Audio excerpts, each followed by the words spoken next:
Está crocante.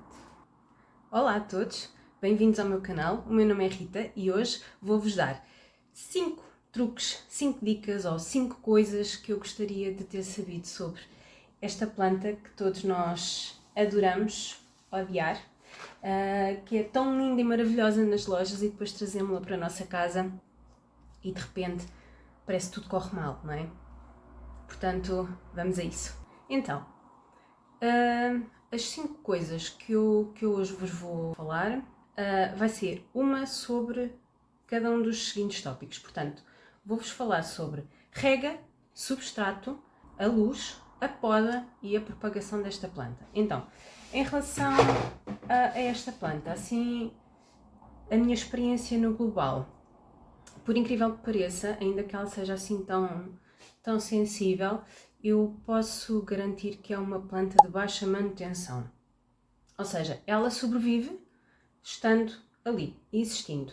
O que eu notei foi sempre que quis mais dela, sempre que tentei mexer com algumas das condições dela, ou mexer, tipo, transplantá-la, ou o que fosse, foi quando eu senti que ela não gostava. Portanto, se alguma coisa puderem tirar deste vídeo é consistência. Esta planta adora consistência. Ela demora algum tempo a adaptar-se às condições em que vocês a puserem e, portanto, agradece bastante que sejam consistentes no seu cuidado. Primeiro, dica número 1, a rega. Ora bem, esta planta, ainda que nós gostemos de dizer que é uma planta de interior, na realidade é uma árvore. Esta planta existe na natureza, não gosta de ter as raízes encharcadas, ok? Portanto, para uma árvore, inclusivamente, tem raízes algo finas, algo frágeis e, portanto, excesso de água regularmente vai-vos trazer problemas. Vai ser a causa mais provável da morte desta planta vai ser excesso de água no substrato. Portanto, substrato encharcado nunca, ok? A rega, devem regar esta planta de forma abundante e, portanto, mas deixar escorrer, ok? Portanto, quando ela precisa de ser regada, devem regá-la, encharcar bem o substrato, mas deixar drenar. Coloco na minha casa de banho uma chuveirada, encharco bem o substrato, deixo ficar eventualmente 1 hora ou 2, ou até ver que o vaso já não pinga, ok? Não pode pingar. Enquanto estiver a pingar é porque ainda está a eliminar o excesso da água que não pode lá ficar. Portanto, principalmente se depois a colocarem num prato ou num vaso decorativo. Portanto, essa água que vai continuar a pingar vai acabar por acumular e percebem onde eu quero chegar. Rega abundante quando é preciso. E quando é que é preciso? Quando colocam o dedo, é tato, não é? Colocam o dedo no vaso ou usam um pauzinho de madeira, mas eu gosto do dedo porque é mais fácil sentir a umidade. Até aí, meio do dedo. E o substrato, os primeiros 4 centímetros de substrato estiverem completamente secos, então está na altura de regar. Se ainda sentirem uma umidade que seja, uma ligeira umidade que seja, não reguem, ok? Na dúvida, deixem passar mais 1 dia ou 2 ou 3, ela não se queixa. Ela prefere passar um bocadinho de sede, ok? Do que ter excesso de água. Portanto, na dúvida, não reguem. Relativamente ao substrato, tiverem tendência a regar demasiado, o que eu aconselho, e um tipo de substrato com que eu me dei bastante bem com esta planta, é um substrato que não retenha muita água. Portanto, misturarem, por exemplo, num substrato universal, se for o que tiverem à mão, aqueles substratos típicos para a orquídea, que têm assim aqueles pedaços maiores, portanto, esse tipo de meio vai fazer com que o vosso substrato, para além de ficar mais fofo, mais leve, tenha mais ar e, portanto, a água não fica aí retida, não é? Não fica um contacto tão denso com as raízes e conseguem controlar um bocadinho melhor a questão da rega, a questão anterior. Portanto, um substrato fofo, ok? Mas com leca. Leca também é bom. Perlita, que eu também já tenho utilizado, também funciona. Portanto, substratos densos não. No fundo é isto que eu quero dizer. Terceira dica, no que toca a esta planta, e pode-vos passar a mensagem errada, a reação dela à vossa condição, tem a ver com a luz, com a luminosidade que vocês dão. Quando nós trazemos estas plantinhas para a nossa casa, elas muito provavelmente não estiveram, ou não cresceram, debaixo da luz do sol. Pronto. Provavelmente vieram de uma estufa, com luzes artificiais, ambientes muito controlados. E quando eu comecei a pesquisar condições desta planta, o que era, o que é que não era, como é que existia na natureza, e me deparei com a situação de que é uma árvore e cresce muito e precisa de muito espaço. Eu cometi logo 2 erros fulcrais. Portanto, um teve a ver com a luz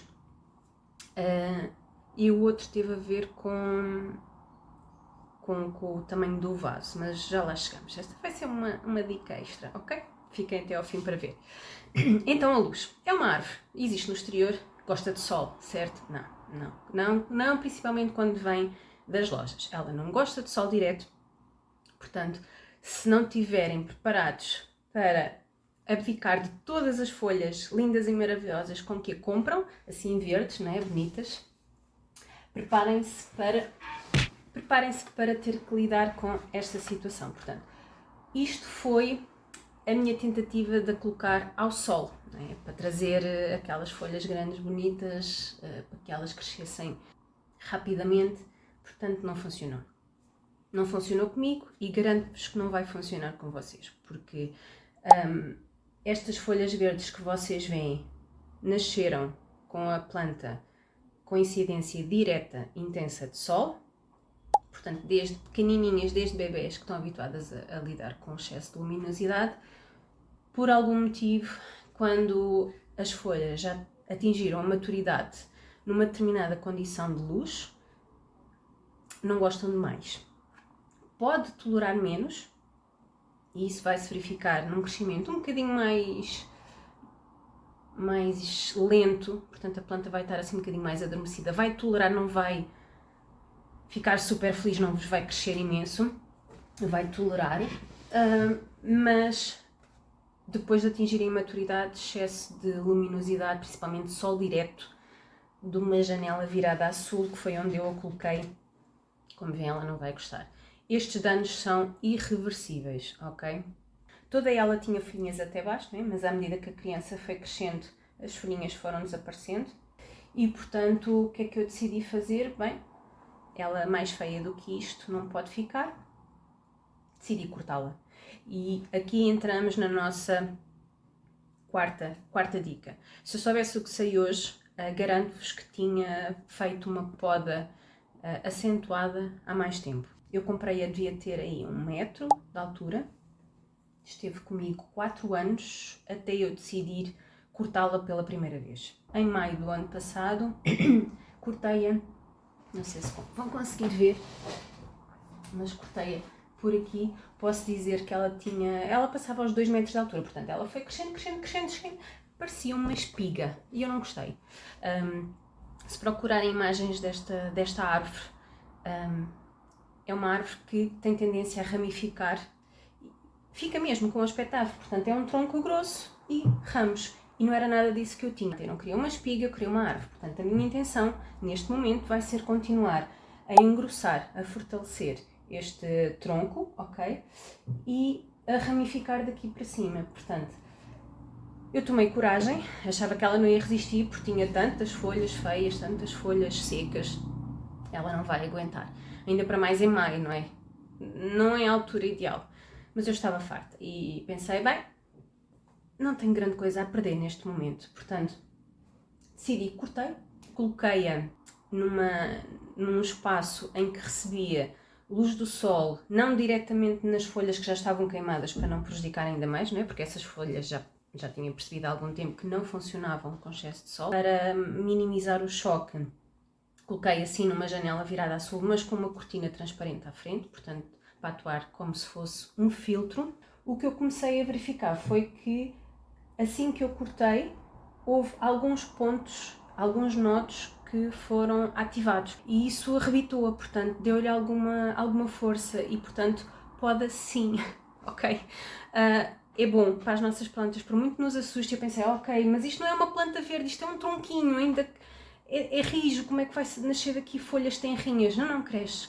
E cresceu este, portanto, um tronquinho, cresceu este aqui, que se calhar vocês não conseguem perceber, mas é independente, portanto temos aqui dois, esta folha é velha e esta folha é velha, portanto tudo o resto, aqui um quarto, um terceiro aliás, e um quarto, portanto este aqui em cima também é novo. Ou seja, o facto de eu a ter cortado ativou imediatamente 4 nodos que desenvolveram folhas. Aconselho muito a poda. Se não estão satisfeitos com a vossa planta, façam uma poda, porque, ou mesmo que estejam, mas queiram reavivá-la, reanimá-la, é um bom estímulo. A nossa ficus lirata responde muito bem à poda. E o que é que isso me permitiu? Portanto, a partir do momento em que ela estava cortada, estava a ativar nodos, tinha folhinhas a crescer, não é? Isto foi o crescimento do verão do ano passado, eu decidi, ok, está aqui uma oportunidade para tentar testar outra teoria, que é as folhas adaptam-se às condições em que crescem e, portanto, a partir do momento em que comecei a ter folhinhas novas, virei-a imediatamente para o sol. Sol direto nas folhas durante o verão. Como vocês podem ver, são folhas verdes, viçosas, não estão queimadas. Entretanto, começámos este ano a ter novamente dias bastante bons, bastante solarengos, e ela continua ao sol durante a tarde, portanto apanha sol desde o meio-dia até às 6h30 da tarde, portanto são muitas horas de sol direto e não se queixa. A minha última dica é a propagação. Esta planta, por incrível que pareça, é muito, muito fácil de propagar. Eu, quando fiz este corte, fiquei com uma extensão ainda boa de planta e o que eu decidi fazer foi cortá-la 5 partes. Coloquei-as em água e talvez aí ao fim de um mês. Portanto, sejam pacientes, ok? Isto não é um epipremnum, uma pothos ou jiboia, né? Tem vários nomes, que começa logo a ganhar raiz ao fim, às vezes, de uma semana. Mas desde que as folhas que estão agarradas ao caule permaneçam verdes e o tronquinho, vocês apertem o tronquinho e não esteja molengo, né? Assim mole, está tudo bem, ok? Ela não está a morrer. Mesmo não esteja a fazer nada, não está a morrer. E, portanto, deem-lhe tempo e vão ver que, provavelmente, ao fim do mês, um mês e meio, começam a ver raízes. Deixem ficar mais um tempo. Quando tiverem raízes já com uma boa densidade, um bom comprimento, uma boa densidade, então podem transplantá-las para a terra. E posso-vos dizer que a uma desses cortes, não é, que eu fiz, ainda deu uma boa prenda de Natal, de maio para dezembro. Consegui ter uma prendinha fofinha, um miminho, um pedacinho também aqui da nossa planta mãe, que nos acompanha há tanto tempo cá em casa. Portanto, consistência, e não desistam da vossa planta, ok? Porque ela não gosta de ser muito mexida, e se a trocarem às vezes de sítio, mexe com a luminosidade, pode mexer também com a umidade do ambiente, mas principalmente com a luminosidade. Eu acho que ela, acima de tudo, é sensível em relação à exposição à luz que vocês lhe dão, e é provável que, mesmo que não se queixe, mesmo que vocês não vejam nas folhas da vossa árvore sinais de stress, veem no seu crescimento. Portanto, ela abranda, ela deixa de dar folhas. Pronto. Estou muito ansiosa por esta época de crescimento, para ver se consigo folhas um bocadinho maiores, para ver se há mais algum nó vai ativar agora com os dias maiores e mais quentes e mais luminosos. Vou-vos mantendo também atualizados. E agora a dica extra. Eu sempre achei que uma árvore grande, para crescer bem, para crescer rápido, porque ela é lenta a crescer, ok? Se procura uma árvore que vos anime, não é? Assim, uma planta que vocês cuidem e ela cresce, e vocês cuidem e ela cresce mais um bocadinho, Esta não é o caso, está bem? Ela cresce na altura da primavera e do verão e depois entra em dormência e mesmo o crescimento que põe não é nada de espetacular. Portanto, isto é todo um verão de crescimento. Há plantas a crescerem muito mais do que isto. E, portanto, eu estava numa demanda para a fazer crescer. E eu pensei, bem, se é uma árvore, precisa de espaço, as raízes precisam de um bom vaso para crescerem, para ela ganhar força e para... Não. Foi um erro muito grande. Ela, neste momento, está num vaso demasiado grande para a planta que é. As ficus, principalmente esta lirata, pelo que eu entretanto me percebi, é que gostam de ter assim um aconchegozinho nas raízes. Ou seja, primeiro enraizam, fortalecem o sítio onde estão e depois então dão folhinhas. Eu cometi o erro de a colocar num vaso demasiado grande e ela durante largos meses não fez absolutamente nada. Eu estava inclusivamente com algum receio de que fosse mesmo perder a planta, porque ela nem uma folhinha, para mim, nada, não gostou, fez birra. Não quis dar uma felicidade de ver folhinhas de vez em quando, não. Neste momento, eu não a quis transplantar de volta, ainda não sei se deveria ter feito ou não, para um vaso um bocadinho mais pequeno, mas, ou seja, ela já estava tão chateada comigo que eu não a quis chatear ainda mais, voltar a mexer nas raízes, voltar a causar-lhe stress. Vou deixá-la ficar, ok? Mas é uma coisa que devem saber, é manter a vossa árvore num vaso que aconchegue as raízes, que lhe dê o suporte suficiente para ela se manter, mas aconchegado o suficiente para ela não entrar em loucura, ok? Não ficar... E agora o que é que eu faço? Cresço para cima, cresço para baixo? Foi um bocadinho assim, talvez, imagino eu, que ela tenha respondido. E portanto, isto prende-se um bocadinho também com a rega, ok? O problema de termos um vaso muito grande e as raízes não chegarem a todo lado é que a própria absorção da água que fica no vaso é muito mais lenta e portanto a probabilidade de mantermos terra molhada demasiado tempo é muito mais elevada. Portanto, eu neste momento tenho consciência que a minha rega desta planta tem que ser, já tinha que ser controlada, neste momento tem que ser muito mais avaliada. Eu comprei um medidor para conseguir colocar até mais em baixo e não causar nenhum problema adicional. Recapitulando, rega apenas quando o substrato, a primeira parte do substrato está seca, e seca é completamente seca, vocês põem na mão e não fica nada, é um pozinho seco. Um substrato fofo, airoso, ok?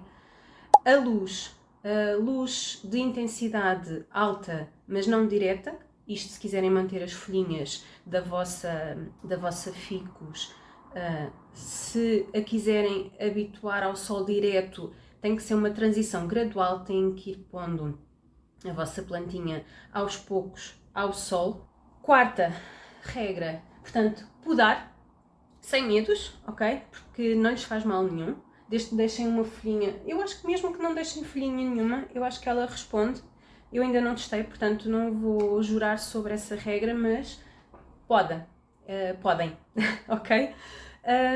Propagação, se tiverem pena de deitar fora